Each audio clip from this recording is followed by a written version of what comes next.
Indira Gandhi National Open University, accredited with A++ grade by NAC, provides you a quality education in open and distance learning. School of Performing and Visual Art is offering a wide range of programs in performing and visual art. Certificate program in painting, certificate program in applied art, certificate program in Bharatanatyam dance, certificate program in Hindustani music, Carnatic music and theatre arts. बहुत यत्न करने के बाद भी नहीं पा सका। संजोग से मैं इस बार लेके आया हूँ।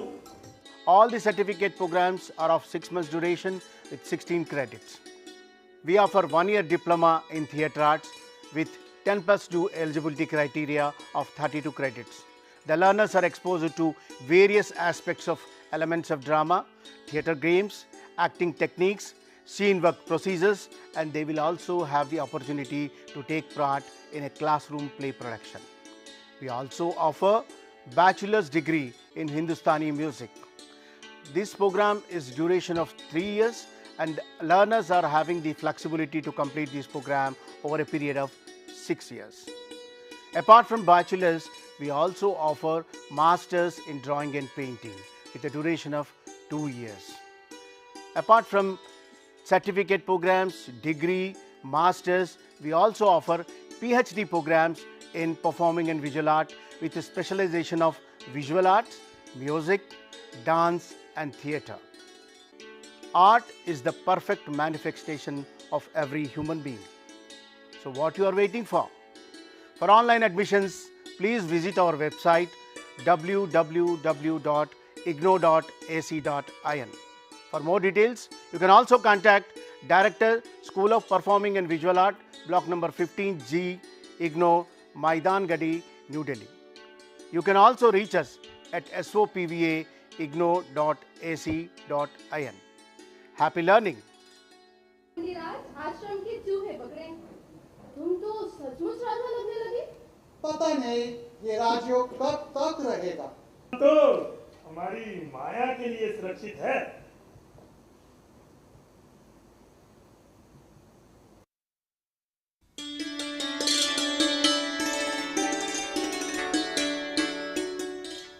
Dear learners, welcome to IGNOU. You are going to lead with a difference. So how do you lead with the difference? The unique attributes of the university system through which you are going to go for the management program or any other program is the multiple entry and exit. It provides flexible learning where a learner can learn at its own will and at its own pace. It offers multimodal approaches. Like we have MBA, the normal through the distance learning mode and through online mode. So it has a multimodal approach.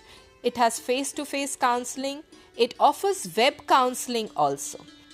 It gives interactive satellite-aided communication network through teleconferencing, and it also gives the radio counseling also. When we talk about School of Management Studies, it was the first school and it had the pioneer program of diploma in management. Till date, it has been offering around 14 programs in management and 13 programs in commerce disciplines. The school has international presence as well as it provides the programs in specific Asian and African countries across the globe. Now talking about Master of Business Administration. What are the objectives? What are the learning objectives of this Master of Business Administration? What are the unique features of this Master of Business Administration which IGNOU is offering? Let us see the program at a glance. The program name is MBA and the eligibility criteria for this program is bachelor's degree, minimum of 3 years duration with at least 50% marks and 45% marks in case of the reserved category.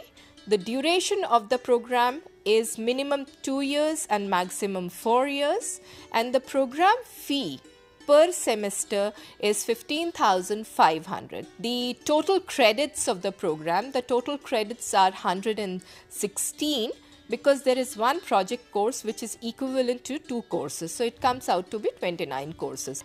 If a student wants to exit the program after completion of the specified courses available in the first and second semesters, that is 56 credits if the student completes, then there is an exit option available.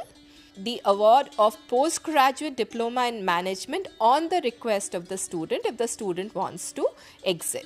Apart from this, there are 4 stand-alone PG diplomas also, which are a different part. They don't fall a part of the management program. They are the stand-alone diplomas. That is postgraduate diploma in human resource management, postgraduate diploma in financial management, postgraduate diploma in operations management, and postgraduate diploma in marketing management. So these are stand-alone diplomas. So the links available for the student handbook and prospectus of Master of Business Administration.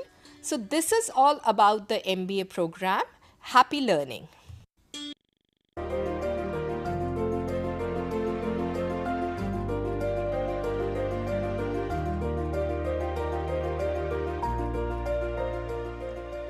In the current global economy and digital era, learn or perish is the order of the day for all adults in all sectors of life. As a result, adult education and lifelong learning have assumed great significance.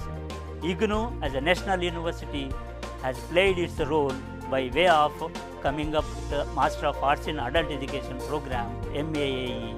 MAAE program focuses on different aspects of theory and practice, policies and programs, as well as research, among other things related to adult education.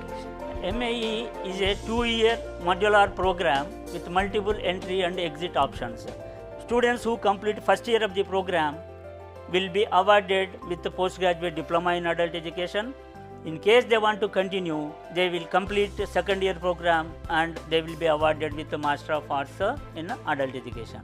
MAE program consists of 10 courses, 5 courses in each year, 8 theory courses, 6 credits worth, and 1 practical course of 10 credits in the first year and 1 dissertation course of 10 credits in the second year.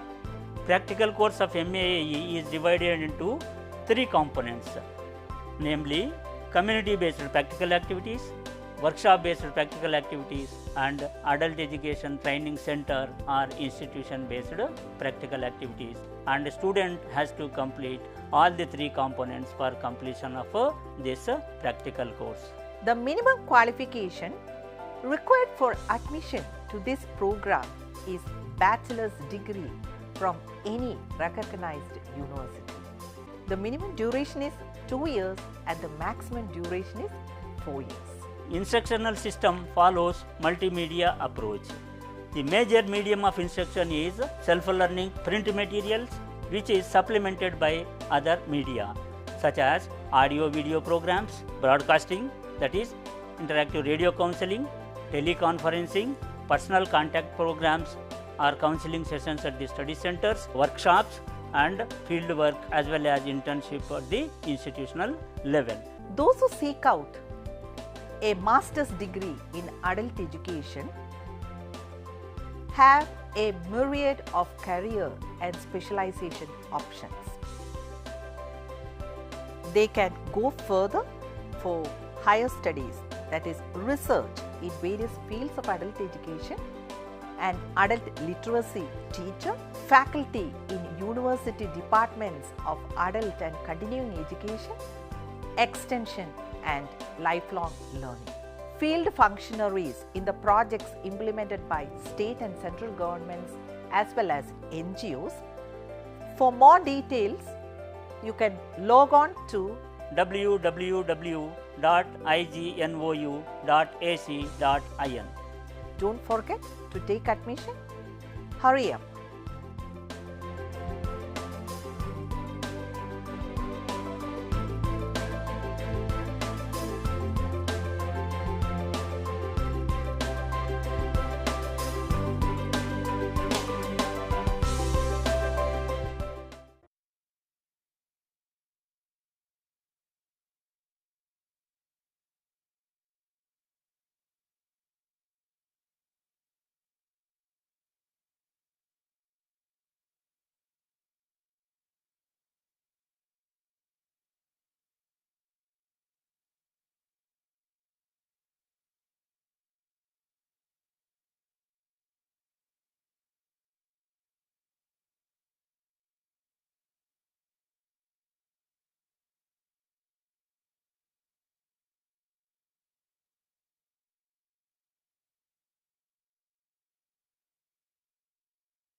Namaskar. Welcome to the live interactive teleconference of School of Health Sciences. Today we are going to discuss about the management functions and organizational process. This is the first course of the MBA in Healthcare and Hospital Management. So before discussing into the main topic, since all of you are student of management, I hope all of you are managing yourself very properly as well as your study also. Because from the profile of your data, we can look into that most of you are working, and we do understand that there is lots of difficulties carry out the study when you are dedicated yourself professionally in some other field. And since you are very interested and motivated learner, you have enrolled into this program and carrying out this program. So before going into the management topic as such, there are a few important issues we like to discuss, which will be helpful for you to manage yourself about this program. First of all of you are requested to visit IGNOU website, that is www.ignou.ac.in. And there are many announcements is coming. Very recently, we have designed a new website. So there are many announcements is coming for you, and all these important announcements will be helpful for you. First of all, the assignment. Many of you have submitted your assignment, and during submission of the assignment, common problem faced by you was that where to submit and how to submit. So for that, every regional center have their own guideline. For example, some regional center may encourage you to upload the assignment through online, but some other regional center may instruct the student to submit the hard copy of the assignment in a particular center in a particular date. So our request is, please visit to the IGNOU website. From there you will find the regional center related IGNOU website, and they have their instruction for the submission of the assignment. This is important because we are having more than 56 regional center across the country, and each of the regional center, they have their own guideline and different kind of instruction for this different level of students. For example, the instruction at the Jaipur Regional Center may be vary from the instruction from the Bhopal Regional Center, and Delhi 1 Regional Center's instruction may be different from the Delhi 3 Regional Center. So until unless you empower yourself and you manage yourself, it will be not possible for helping you properly. And since this is the first time we are launching this course, and many of you are asking for the questions pattern and many other things, but all the old examinations paper are given into the IGNOU website. So you can explore through the student sections, go to the download, and you can find the old year examination paper. And this course is running since many years, so you can find previous few years questions paper, and you can see what is the pattern of the questions, and accordingly it will be helpful for you to prepare. Now coming into the examination dates, the examination date sheets are also announced very much in advance. That is tentative dates, but almost 98% time it remains the same, and you can find your examination date.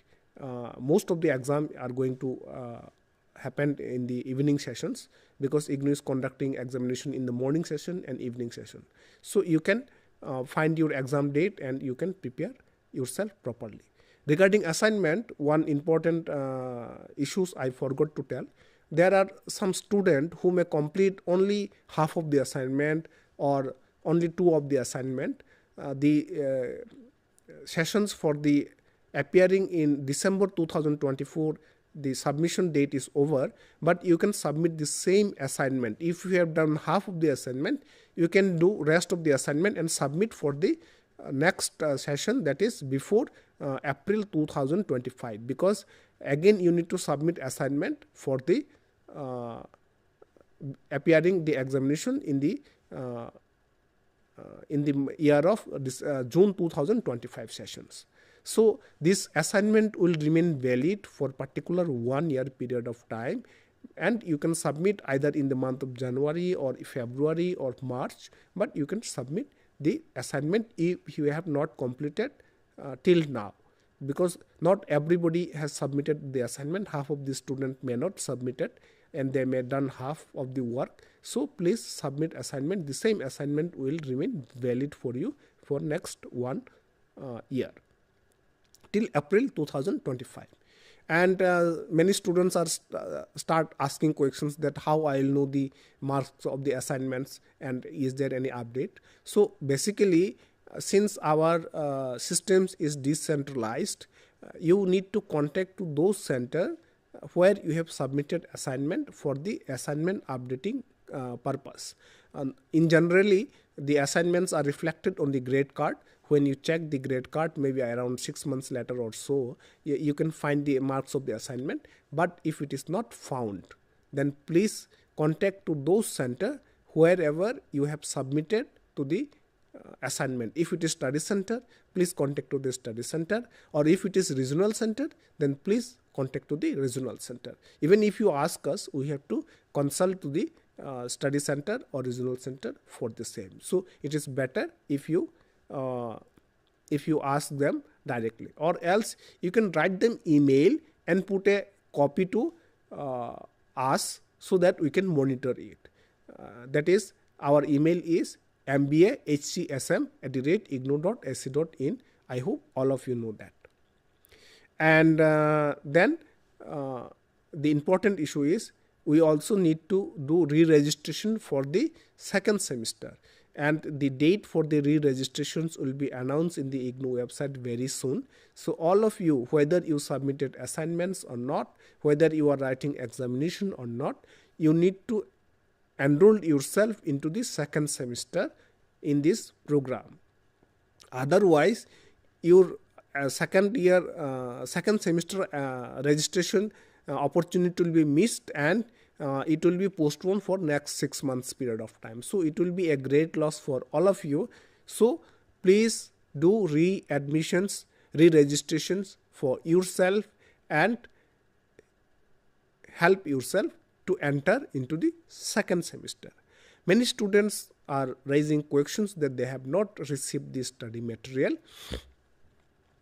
So if you have not received the study material, please contact to the registrar mpdd@ignou.ac.in, and you can put one email copy to us and we can help you, or else you can get the online study material from the e-Gyan-Kosh.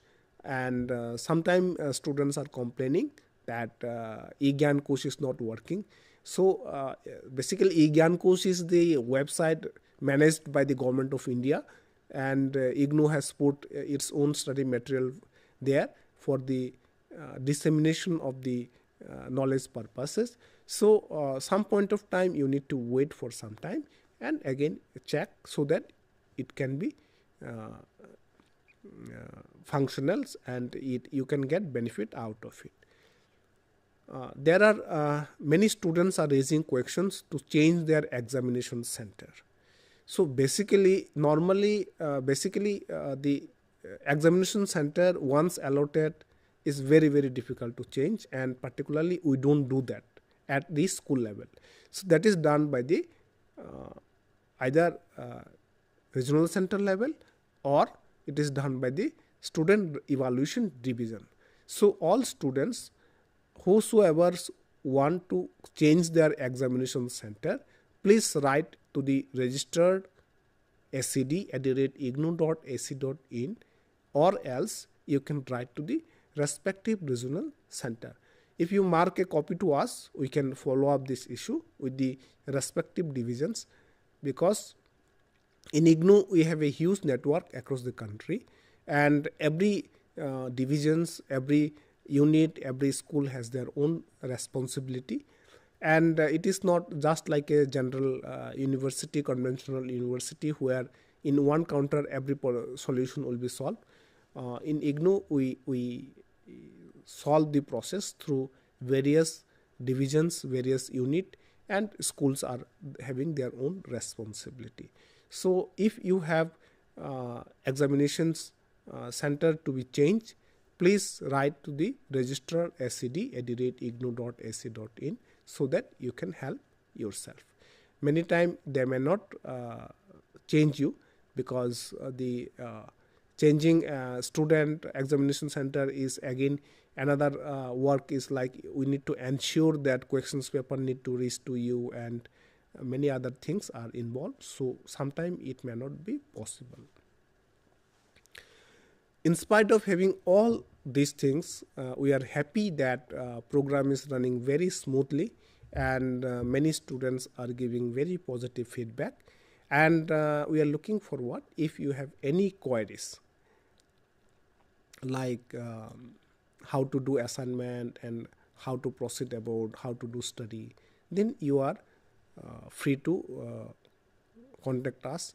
Basically, IGNOU book is written in such a way, if you read it, you really don't have any further support, and we want you to read the books, and we are offering the online teaching sessions also, but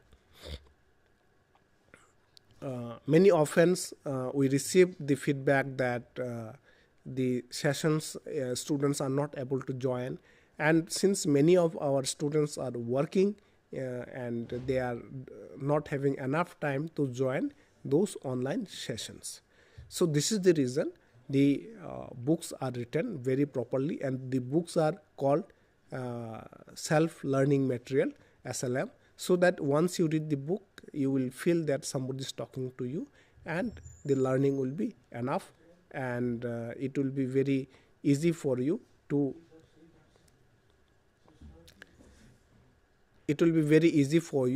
go through it. And there is no alternative of reading books, and there are many students are asking questions whether they can do the writing in examinations by Hindi or not. Yes, student can write the examination and assignment in Hindi, but the study materials are not available in Hindi. Study materials are available only in English. But whosoever is writing examinations in Hindi, please ensure that you write the entire questions or answer in Hindi. Sorry, not like one paragraph you have written in Hindi and one paragraph you have written in English. Sorry, don't do this. You try to write either entirely in English or either entirely in Hindi.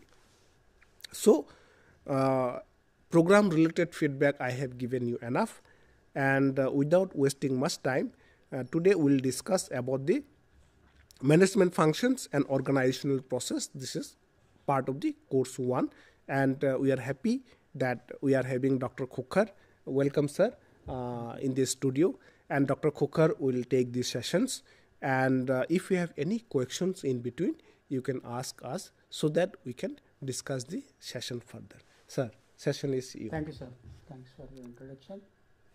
And dear all, without getting into any of these, let's start our business. You have already undergone this management function and organized processes, and we are trying to talk today about their application in healthcare management, hospital management. The moment I will talk about hospital management, everything is applicable to the healthcare management per se. So, all of you know that also this health institutions have become very complex. This is because of the public expectations, because of the internet knowledge, because of tremendous developments in the services. Then of course there is our specialties, subspecialties.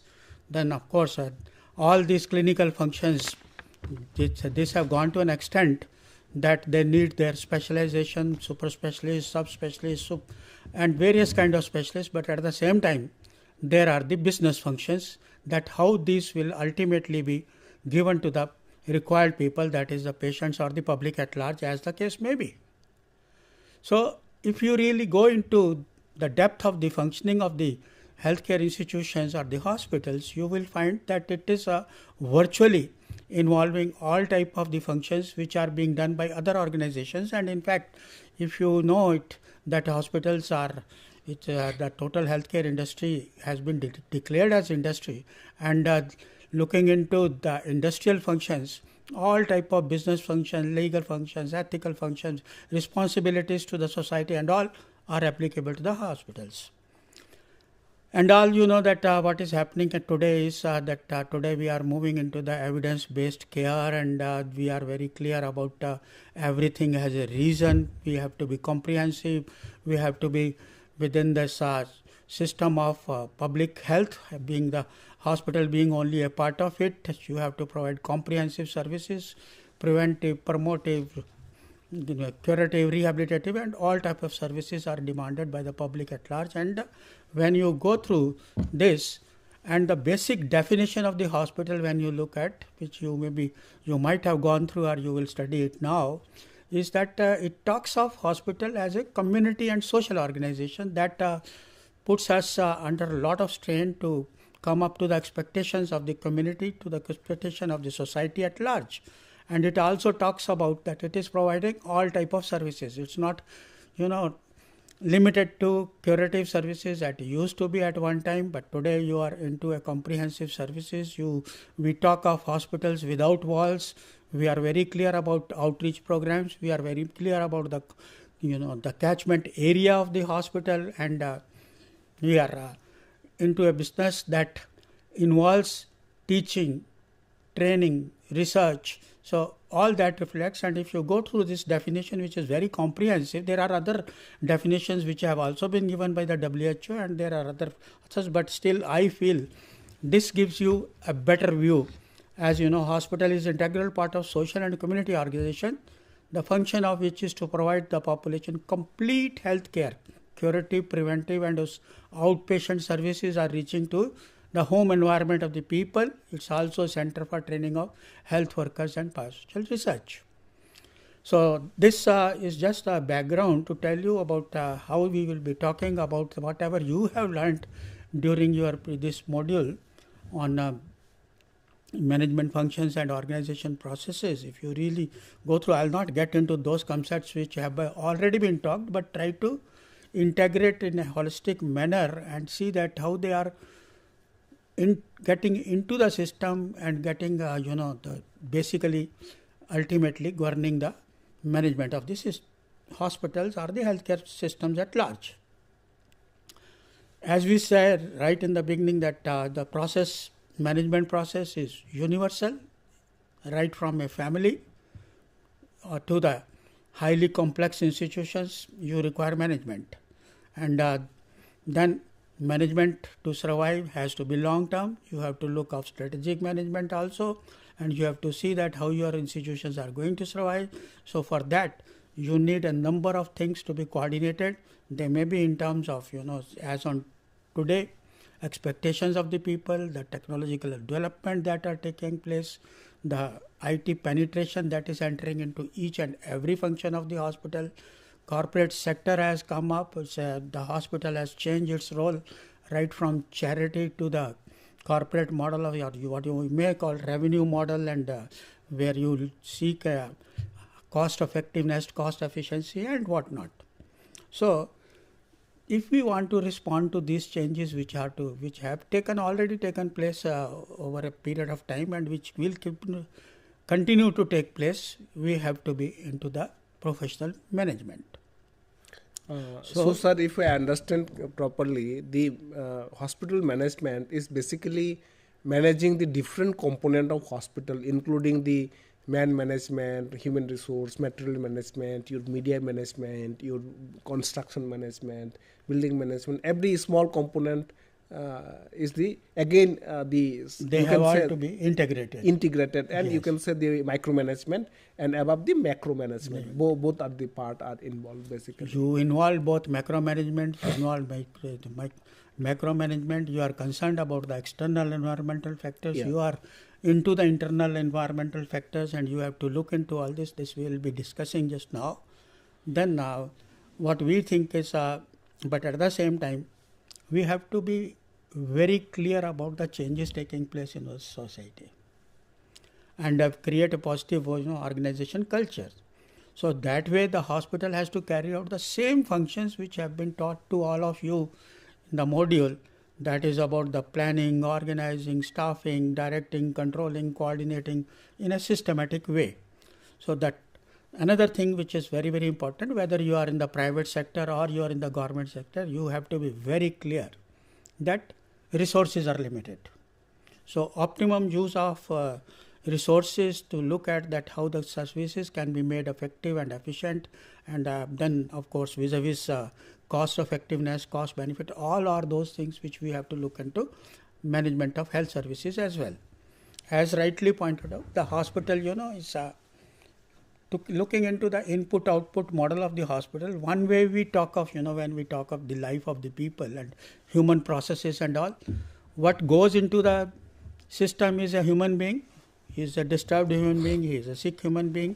What is the process which is we carrying out is again human-oriented for everything, and then of course the output, whether you are, you become all right or you become a little better, or you, and ultimately maybe that outcome may be even death. So when you try to look at this, is totally a human process from the point of the view of the human system and the clinical system. But at the same time, when you talk of management, like any other organization, you are again into input, process and output, which have been enumerated here. You may be seeing man, money, material, machines, methods, and even time is another thing which most of the time is not mentioned. But then of course the process is, that is a systematic way of doing things requires you have a plan, you have to have organization, you have to have the people, right people in the organization, then you have to indulge in a number of functions which may be related to directing in terms of communication, in terms of supervision, in terms of leadership, motivation and whatnot, and ultimately reporting, budgeting, evaluation, auditing. All these are the different things which are under the processed for as a output as far as our business function within the health system are concerned. And all of us are very clear that patient care is the main thing on which everybody is centered. In fact, the moment I always ask people, what for your existing here, even you are working in an accounts department or finance department, or you are in the cleaning services, everybody is there for patient care, because ultimate output lies with what the patient is ultimately getting. And today, over a period of time, as we say, that people are very demanding, they know their rights, patient is very powerful, we are also very much quality conscious.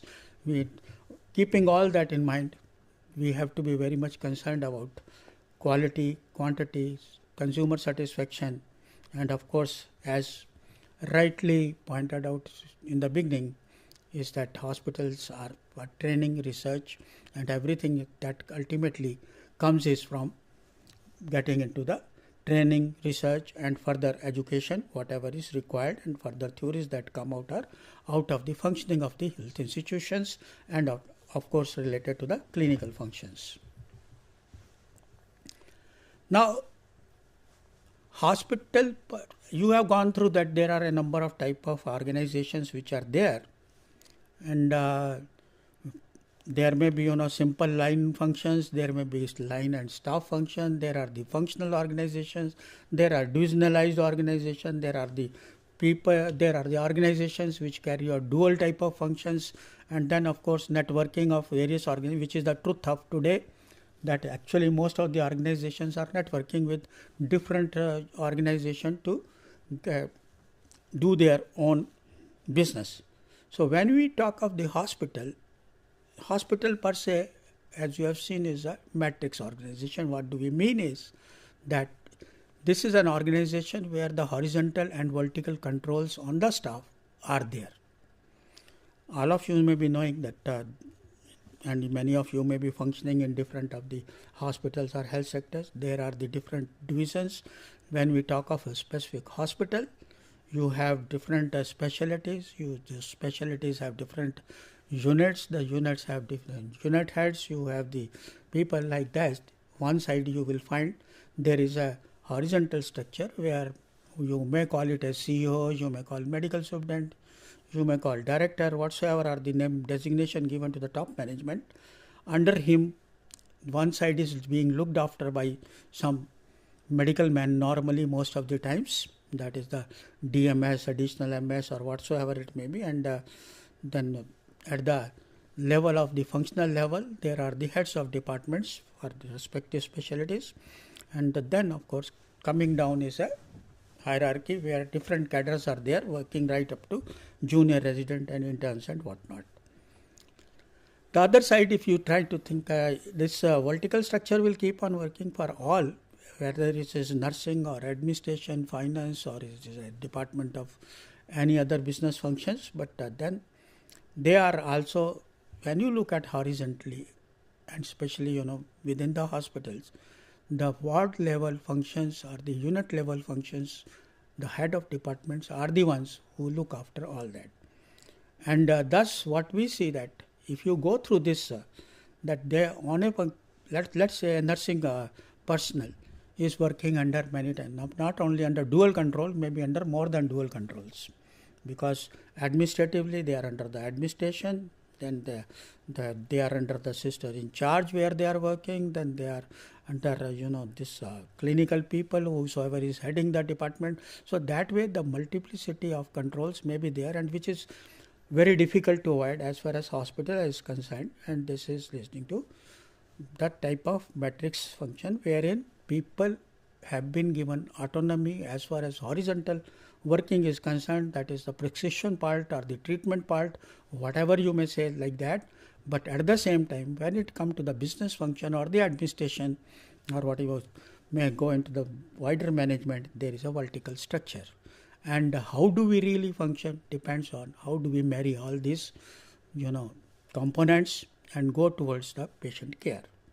I hope the things are clear, but at the same time, being in the health sector and working for hospitals is little difficult because of certain factors. As you know, what has happened in the recent past is you are seeing those people are becoming health conscious, people are becoming conscious about rights, people are becoming knowledgeable also. Let's be very clear, right or wrong, we cannot say, but people read a lot, go to the internet, look at their own symptoms, and then of course as a doctor we say they unnecessarily argue, but they have to be satisfied.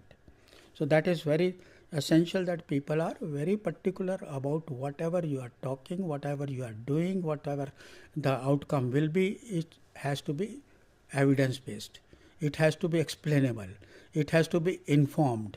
So with that, and in case you are not able to give, and what we find in our systems is we are not able to give that much time, so that is all leading to violent incidences, which is becoming day in and day out incidences. Why it is so? First is, you can think of the apprehension of the people when they enter into the health system or the hospitals. They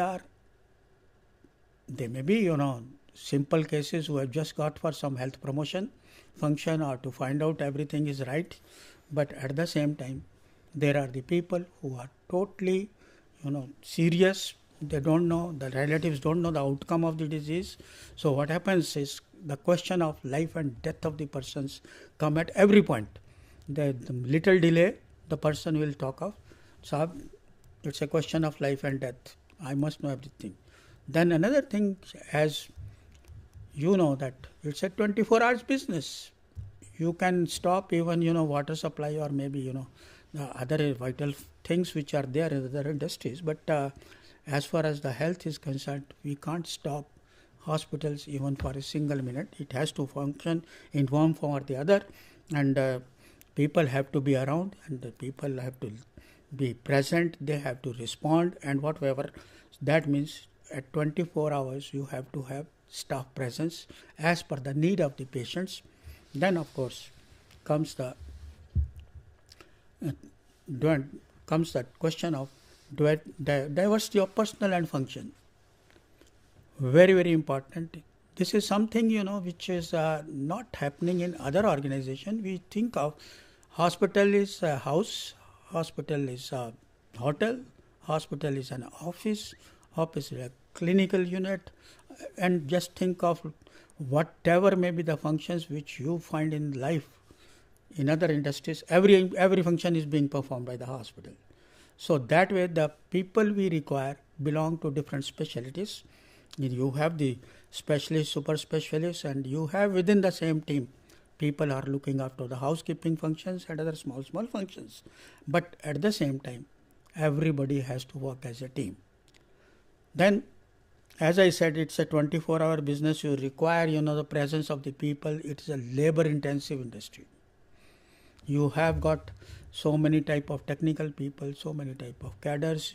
So that way, to require a large number of people who should be present within the hospital to take care of at all hours. Then expectations and quality I have already talked to you. Then very, very important is the quality today. Every clinician, every administrator, every patient is the buzzword for everyone. And you all of you know, wherever you may be working, you are very clear about that you are able to provide the right quality of services, and quality has no end. So that is another thing which is very, very important, and the huge expectations of the people put the medical system into a lot of pressure. That is very, very important, which we face as I have worked in the health sector and hospitals for more than 40 years, and I find that clinicians' dominance continues. And it is very difficult to deal with clinicians, their preferences, the way they deal with their consciousness towards resources. Not that they are wrong in any way, but somehow whatever they may be thinking may not be in consonance with what we think as administrators.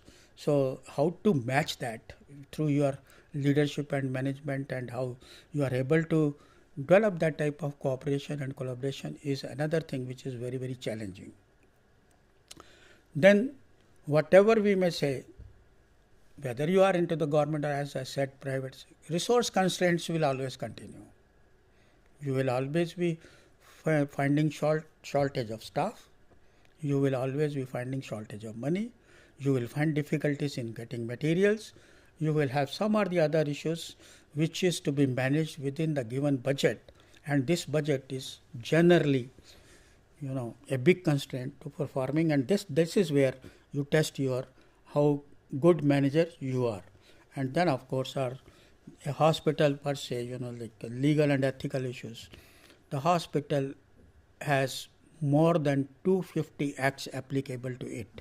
So you can imagine the regulatory compliances you have to work with and the ethical issues you are involved with. So that is another thing which is very, very important on the part of the hospital.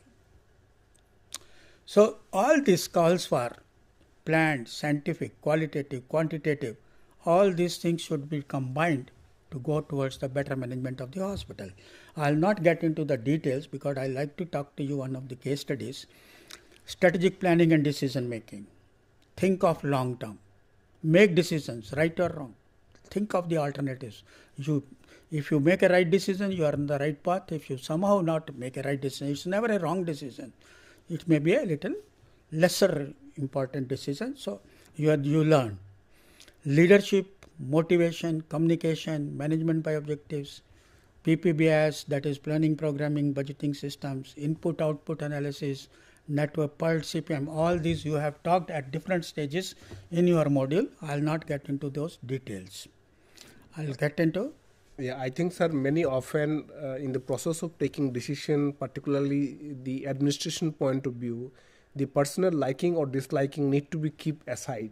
It should to be, like as you said, objective based. By by what actions what we are going to achieve. That a person need to be very critically analyzing, and then only take a proper decision. That will be very much helpful in the process of the management point of view. Yes, but one of the most important things which I have been talking to people is make decisions. Yeah. It's not that pass on the buck up and down. So make a decision because time is very critical. Yes. So nobody is waiting for time is not waiting for anyone. Because by not making decisions, you lose lot of time. Yeah. Right. So that is very important. And what happens is that you may be more intelligent than me. You may be making a better decision, but it doesn't mean that I don't have the capacity to make decisions. So let me come out with that decision and see and learn throughout life. Yes. That is how we learn over a period of time. Wherever we may make mistake, it's a learning. Nothing but that we also know that those mistakes are small things because you have already considered everything before making a decision. Yeah. Right. So the role of hospital administrator is resource management. In fact, I have been talking to you. All these functions of planning, organizing, staffing, directing, controlling, coordinating, supervision, and what. All this is very, very important. Leader and motivation. I'm just going to, talk about one case study, which you will. I'll just give you that what had happened and ultimately how it was successful. The medical superintendent. Then, of course, public relations, and ensuring that patient safety, quality of services. Networking with community, get through the outreach programs, having good relations with the media, arranging different type of health exhibitions and health promotional activities within the organization. Then of course how to organization development and management of change. The case study which I am going to discuss with you is about that. And then of course are the legal and ethical responsibilities which we cannot avoid at any stage of time. So let's just discuss a case study because I'd like to give some time to it. This is you can just go through that. It's a big hospital, 500 referral hospital, was transferred from state government to central government because of the poor functioning. And there are, many of you may be knowing that 500 bedded hospitals are very important hospitals, and in fact, all of them today we want them to be medical colleges. This hospital was when taken over because of the infrastructure was not good. They were not able to do lot of equipments were not functioning. The ICU had become non-functional in spite of the fact there were the equipments, and then blood bank license had been cancelled. There was non-availability of diagnostic facilities beyond normal working hours. All the investigations were being sent outside. Shortage of staff, drug, furniture, and you can think of all this. Intercom facilities limited to few departments, and virtually AMC, CMC were not there. There was lot of interpersonal conflicts and issues related to the career development, related to training. Then the people were not given that what we call in our languages DPCs, that is the departmental promotion committees, were not held for long. So all type of inefficiencies were there, and they posted one of the medical superintendents. He tried his best for 3 years, but somehow or the other things were still appearing in the newspapers. And that this is a true case where TV9 was involved, and all the things were coming in the newspaper. So they thought that let's send some professional manager, that is a medical man, of course. A medical superintendent was posted there. This I have written you to give your action plan, but let me tell you what it was done. Right now, when this hospital, which had been in such a state, could become a PG institute in 3 years, and ultimately became a medical college in less than 5 years. So how it happened with this, the management principles which you have been reading, and the managers, you will be ultimately, having different type of coordination and contacts with the up and down and whatnot. So what this medical superintendent did, he was very particular to, first was taking rounds of the hospital, unplanned rounds of the hospital, surprise rounds of the hospital, coming at evening, coming at night, talking to the people outside of the hospital. All those were the type of things which were his personal observations to find out what is about the hospital. Second type of things what he did was that, everywhere we have our regular meetings with the heads of departments, but what happens, many a times the things don't percolate down. So the medical superintendent started with meetings with the heads of departments, started with the nursing personnel, senior nursing personnel, then had individual departmental meeting. He had meeting with, that there was a hospital development committee, and he was very particular to talk to the union within the hospital. So after he was able to talk to all these, stakeholders, as you will say, then he also said that let me get, suggestions and what are the complaints of the people through their suggestion complaint box, where he was very particular, let people send it anonymously. So he gathered information in what you have been talking of organization development and how to bring about a change and all. So the basic purpose was to diagnose, as we do in clinical side, what are the real ailments that are leading to problems within the hospital.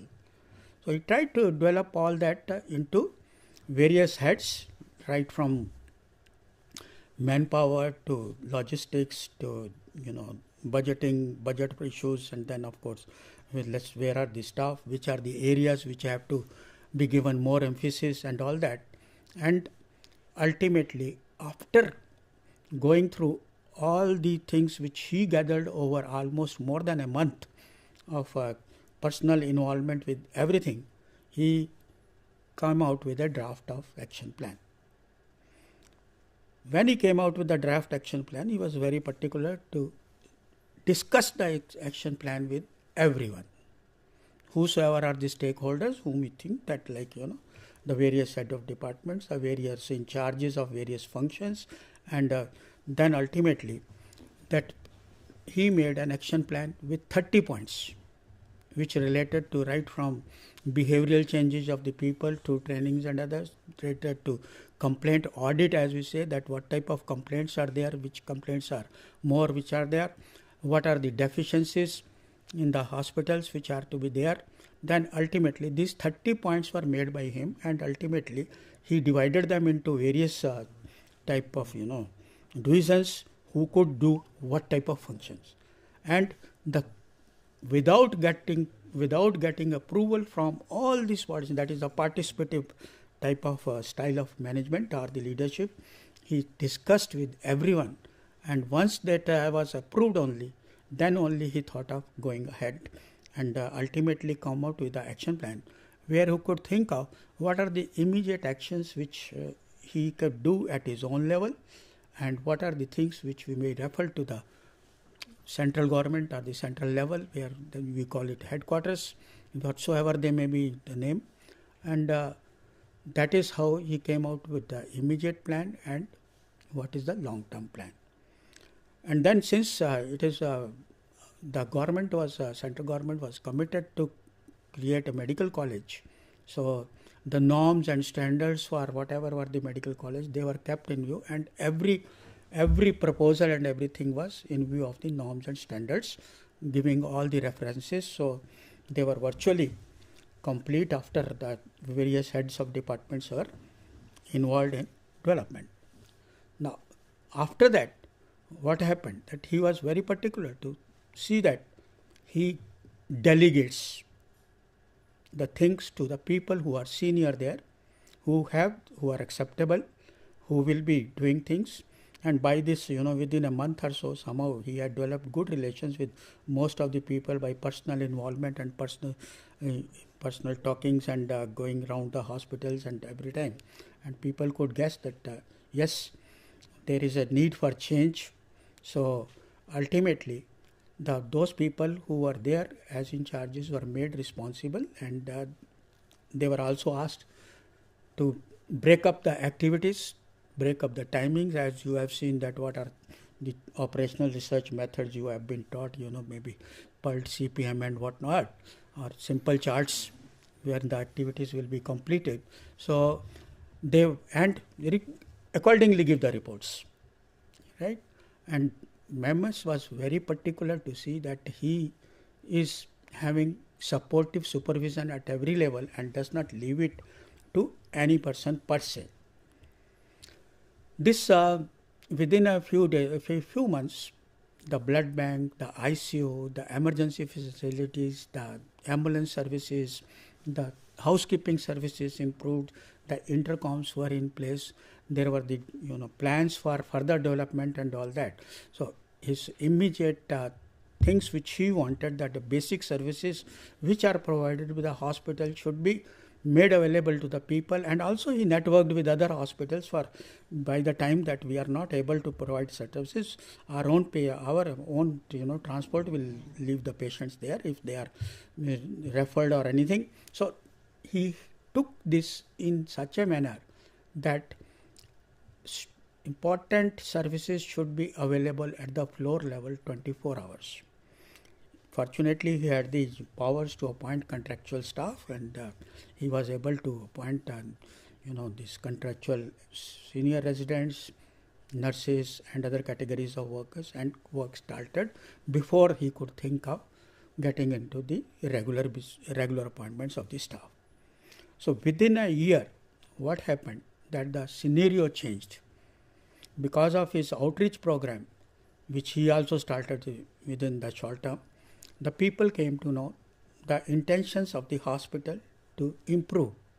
The people who were involved in giving services got motivated because the pending issues, which were actually service matters like DPC or other things, they were taken up. And these are the small motivators for the people wherever they are working. And what he found within that, they developed an organization culture. People started thinking that if we want to have our hospital in newspaper instead of what was coming bad earlier as one of the best, so that became the spirit of the hospital, and that ultimately resulted in this hospital within 1 year being reported at the same TV9 the positive things which are being done by the hospital, and then on the other side, the newspaper people came to the medical student to take his interviews, which were published in the newspaper and whatnot. And that gave a boost, because all of us, that people are very much concerned which organization they are working, what is its reputation and all that. With that, people's motivation was very high, and this long-term plan followed, and over a period of time that also worked. And within less than 5 years, as I tell you, that became a medical college. So you can imagine that how can the leadership and management capacity of single individual, be so important to bring about a change. So, and when you go into the what type of management functions came into existence, one was the managerial processes in a systematic manner. The other was how to make decisions in a right manner. The other was that how you think of a short term and long term, that is the strategic and tactical and operational plans and whatnot. How are you concerned about staffing of the hospital, because don't be too much or that. How do you put the people, motivate people by looking into their small things. Then there was a system of patient monitoring, comfort monitoring on daily basis. That medical superintendent will get a report in the morning where even a small complaint of the patient will be looked into. So this story is very much inspiring. In fact, because of this shortage of time, we could not deliver much more on this issue. But since all of you are manager, and particularly in a healthcare institutions where people are already stressed, depressed and facing lots of problems, at that very moment of time, if you are also angry or you are also stressful because of the various issue, then you just imagine the situation how it could be. So better you analyze yourself properly because of the need of the hour, how you need to act and how you need to organize in terms of your hierarchy level, your availability of the resources, and you need to manage everything to provide best to the people of this country. So these are the few important things.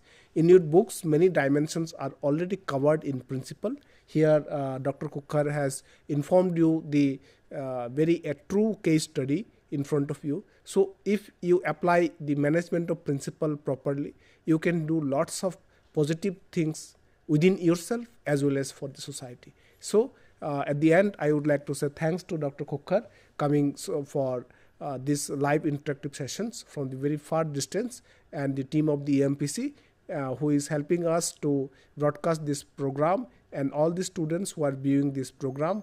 And thank you very much to all of you. Thank you. My sincere thanks to you and your team. Thank you. Thank you.